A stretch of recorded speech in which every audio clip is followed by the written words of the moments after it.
Oi, you know what time it is? You're tuned in listening to Dry That Aussie Metal Guy.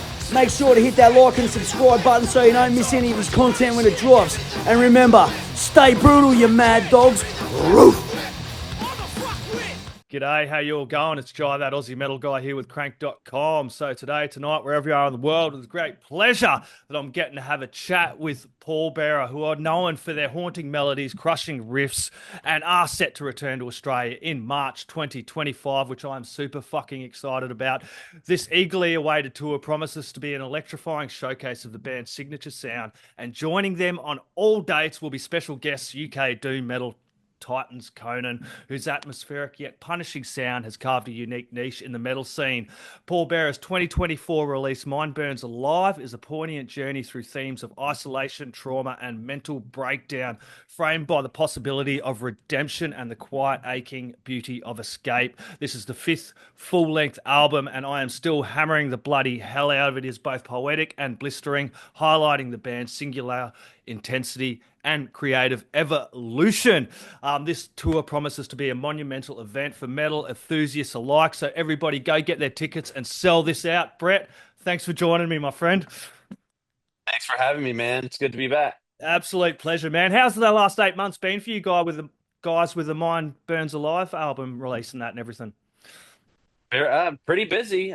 We toured the US and then Europe after that. So we spent a lot of time on the road playing the new songs live and everything, which seems like people were really receptive to it. And we were pretty excited to see, like, even after the first shows that we did, there were people who already knew some of the words and stuff, which was pretty unexpected but awesome. So that was a good way to start it off. It was very, very reassuring. So it was cool. Yeah, that's really good to see. I've been watching some of your live performances over there on YouTube, eagerly awaiting for you guys to come over here. But Mind Burns Alive is a deeply introspective album, and it does really have some personal experiences on there. Can you tell me about some of these experiences or inspiration that kind of helped shape the themes for that one? Well, at least speaking for myself, for the songs that I wrote, some of it was written essentially as a way to try to come to terms with some personal relationships in my life, people who I'd tried to communicate with, maybe, and wasn't ever really able to happen. So I just put those feelings into music, as maybe like put it out into the ether, and either it's ever heard or by the people who might need to hear it, whoever that might be. But either way, it helped me get the words out that I needed to. And then um and then also just I wrote some material about just how I felt about what was happening in the world at the time, and my concerns with it, and I guess how I feel like people, humans as a whole, keep getting trapped in these same cycles of, mm, let's say, delusional behavior, which I think a lot of that's kind of in a wider scale, but the album in general is about people who have lost their way, in a sense. So I think that's very, unfortunately, pertinent in this day and age. It's very easy to lose your way, and it's very hard to find your way in the first place. So, I think that it, that's probably why I was drawn to write that kind of material. Yeah, your music, it often explores heavy and emotional topics, and for me, I've really dug you guys for quite a few years now, and I've gone through ups and downs of life, and like I'll put your music on some days, and it kind of it makes me think about everything, and it does kind of, it's a really emotional music, but it also really cathartic, and you can get lost in the tunes as well. You know what I mean? So how do you manage the emotional weight of these themes and as well? I mean, honestly, I mean, you said it's cathartic, but it's cathartic for me to make the songs in the first place. Yeah. Uh, Particular songs over time have just been like things that I were like, so emotions or situations or feelings, thoughts that I had been dealing with for some time or wasn't able to quite like put my finger on. And taking the time to write lyrics about those subjects often makes me look at things from a different perspective because I'm forced to put those abstract feelings into words. And upon doing that, I feel like often it gives me some sense of insight that I didn't have before, and often can at least help me come to terms with whatever it was that was bothering me. So in a way, it's like whatever negative feelings I was experiencing, I box them away in that song and it lives there and I can kind of move on sometimes. Yeah, well, that's something that with your last album, Forgotten Days as well, and this one, I've gone through quite like, as when you talked in the last interview, I was in remission. I'm in remission from cancer still. I battled stage 4 cancer in 2023. And then with that Forgotten Days album, I'd lost a family member, a niece had passed of a midline glioma, and it just kind of your music was something Mm. I came to kind of as an emotional release as well. If that makes sense. Does that ever spin you out when you hear from fans and other people saying, "Man, your music has really touched me as well." So those words and everything you've written are really personal, but you've able to kind of reach people all over the bloody world and make their day a little bit better as well. I mean, it's the greatest feeling I could have. I mean, I think that's the greatest thing that anyone could say. That makes me very happy to hear that. Anytime someone says that, just because, I mean, I feel like to find that in music is so rare for me, at least, something that really touches me. So, considering how big of a deal that is when I find music that does that, for someone to say that to me, it's a huge compliment, and I feel very grateful that I have been able to make something that is so important to people. So, yeah, it's awesome. Yeah, and I suppose all the money and the accolades mean nothing when your music reaches people like that as well. Yeah, all my limousines and Yeah, stuff, that's that it. doesn't even matter. Yeah. The All my new album. Gucci.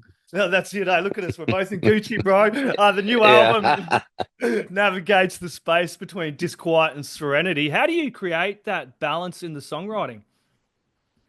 Um, I think the I'd say the greater emphasis on dynamics on this last album was something that was just kind of natural anyway.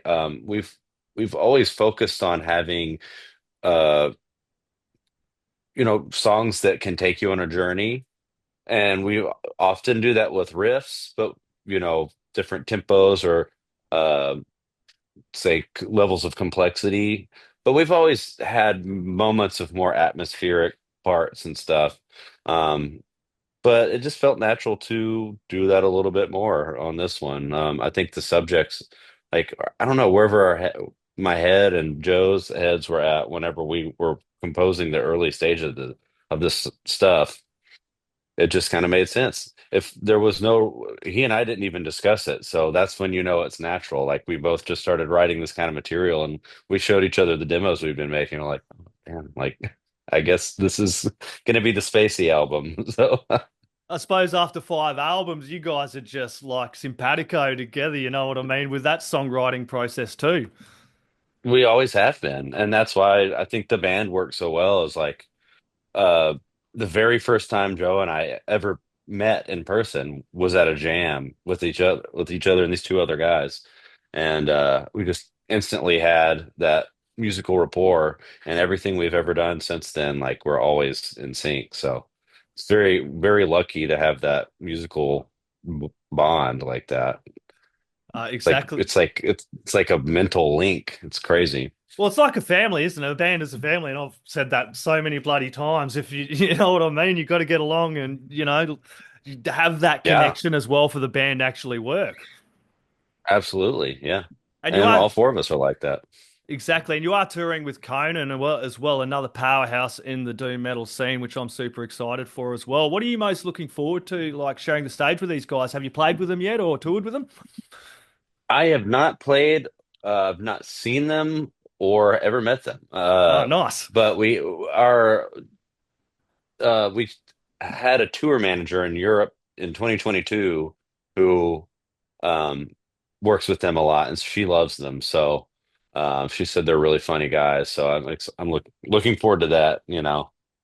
And they're a sick band. I've always wanted to see them. They played here in Little Rock Oh, nice. years ago, but we were on tour, so I was bummed. It's like all the cool shit comes through whenever I'm gone. I know that, or or everything comes at once, and then you're just like, "Fuck, what am I going to go to? I got to miss something." And it's Yeah, like, dude. yeah, Uh, it's true. and the tour date is spanning several key cities in Australia. When was the last time you guys were here? I'm pretty sure I asked that last time, but when was the last time you guys were here? I mean, like maybe 2017. Oh It's been a hell of a wow, while. Yeah, yeah. yeah. So we've got two albums since then, so I get you. it's been too long. I guess you guys are pretty keen to get over here and play some tunes off of the last two albums, but also some off the other albums as well. Yeah. Oh yeah, yeah. We're playing. We've been practicing. I got back from rehearsal right before this, and yeah, we could play for like 2 straight hours or more if we. Yeah, I don't think anybody wants that to happen, but two I two wouldn't hours is mind. just too long. I wouldn't Yeah, mind. Do you maybe we have will. yeah? Do you have any favorite memories or experiences from your past tour in Australia, or too long ago? We're going to keen to make some new ones. Well, I mean, I was having too much fun, so I have no memories. No, no, no. Well, yeah. Um, I mean, we went and saw the last. Well, we went to Perth last time. I think that's where the koala sanctuary is, isn't it? Is that in Yeah, Perth, or I is think that? Yeah, so. yeah. I know Yeah, we there's got one to in do that. Brisbane as well. Maybe it was I think it was one in Brisbane. I have lots of great memories. We played the very first time we came to Australia. We played Dark Mofo, which Yeah, was that pretty down in Tassie, rad. dude. And yeah, yeah, that was really sick. But yeah, I mean, it's a great place. It's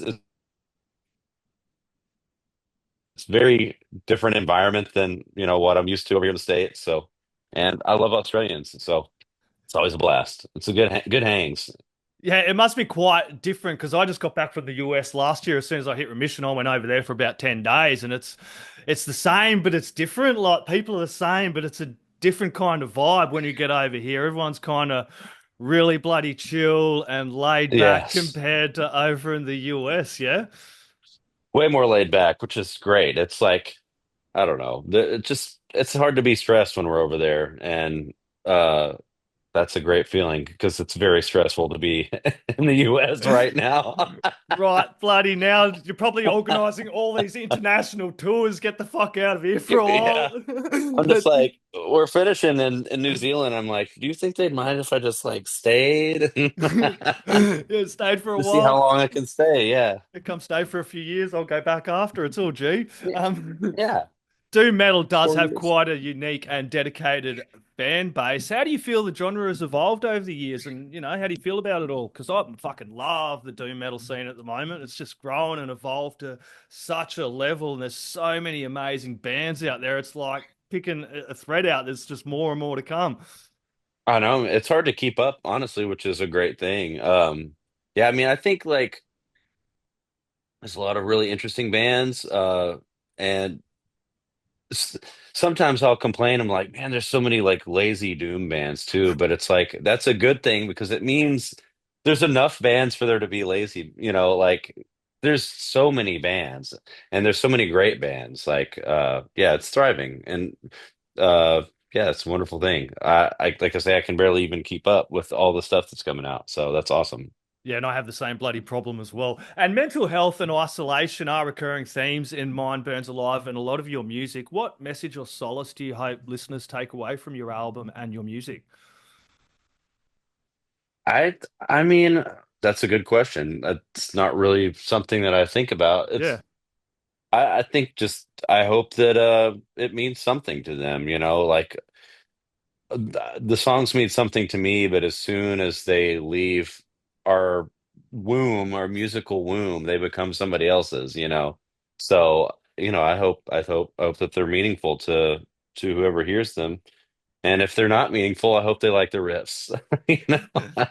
And that you got both there. Meaningful lyrics, sick riffs, everything, dude. Do you what challenges do you face while touring and preparing for a tour like this to come over to Australia? Because you got to come over halfway over the fucking world. You probably can't bring all the equipment you bring over and stuff like that. Well, yeah, it's complicated. There's renting gear every day. The way this is scheduled is there's no days off, so you fly at, you have to get up at like 6 a.m. to fly. So we probably won't sleep. The first time we came to Australia, it was like that, and we like just I think we were there a week or 5 days or something, and got like 10 hours of sleep the whole time, and we were just partying, and it was rough. And that was 10 years ago or more. So let's hope my body can handle it this time. That's the biggest struggle. But we're actually touring out to the West Coast and then flying from there, and then we're gonna fly back from New Zealand and then tour back Ooh. from the West Coast. So it's like Hell, we're gonna be out for a month. oh, hell yeah, dude. So that being said, you're out for a month. How do you maintain your mental and physical well-being during a demanding tour schedule like that? Just stay really, really drunk. Yeah, No. really true. Yeah. We just try to, sleep when you can, try to eat good so you don't feel like shit. I don't know. It's all about finding the balance between like partying and hanging out and having fun and like taking care of yourself, which we've been at this long enough to be okay at that now. We used to just party until we were like The Walking Dead. So that's not sustainable No, we start getting anymore. a little bit older and just a little bit wiser. Not much wiser, but Just just a little. not much, just a little bit. Yeah. Exactly. The tour does kick off Wednesday, 12th of March, Max Watts in Melbourne, Thursday, 13th of March in my home city of Adelaide at the Lions Arts Factory, 14th of March, Crowbar, Sydney, rounding it out, 15th of March, Crowbar, Brisbane. Mate, this is going to be an absolutely amazing tour. Everybody go out, grab your tickets, dude. Do you have any last words, shout outs, or thank yous you'd like to chuck in there? I just like to hope to see everybody out at the shows. It's been so long, so I'm hoping to see some old folks that I've hung out with in the past and some younger folks too. Hopefully some new people who might have discovered us, in the last 8 years. So we're gonna play some shit from all of our albums. So there's something for everybody, I guess. Damn, I was down at I seen Drowning Pool with Alien Ant Farm, then I seen Stylosis and Angel Maker the next night, and a few people down Adelaide are super fucking keen about seeing you guys as well. So hopefully everybody gets on that and sells all of these shows out, mate. This has been an absolute pleasure. Thank you so much again for catching up and chatting about everything, dude. Till next time, take it easy, bro. Yeah, man. Great to talk to you again, man. You too, mate. Oi, you're tuned in to Jai That Aussie Metal Guy, so make sure to hit that like and subscribe button so you don't miss any of his sick content. And remember, stay brutal, you legend.